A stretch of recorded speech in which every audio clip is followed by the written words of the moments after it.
In today's video, I'm going to teach you how to create a custom border around your Google Docs page using a simple yet effective method that involves creating a table.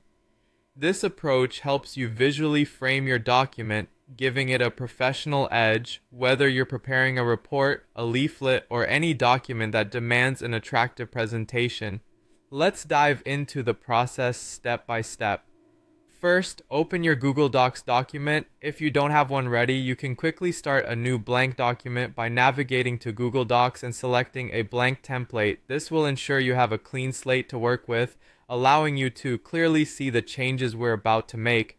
Once your document is open, we're going to insert a table. Move your cursor to the menu bar at the top of the screen and select Insert.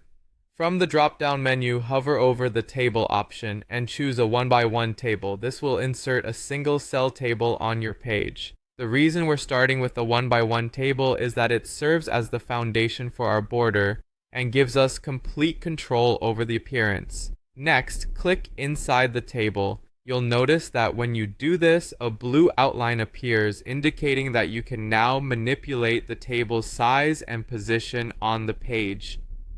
To make this table cover the entire page to act as a border, you will need to drag the table edges outward.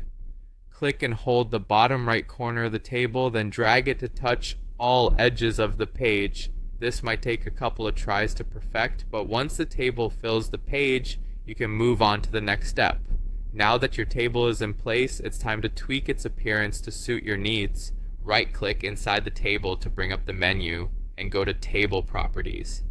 Here, you can adjust the table border settings. You have the option to select the border width, color, and style. This is where your creativity can shine. Choose a border that matches the theme or purpose of your document. With the table set up as a border, your page now appears more visually appealing. You can type your content inside the table just as you would in a regular document. However, to avoid your text being crammed against the border, adjust the cell padding. Go to the same Table Properties menu and look for cell padding settings. Increasing the padding will provide some space between your text and the border, creating a clean and readable layout. And there you have it, a simple yet effective way to put a border around your Google Docs document using a table. This method not only enhances the presentation of your documents, but also offers flexibility in design through easy customization options.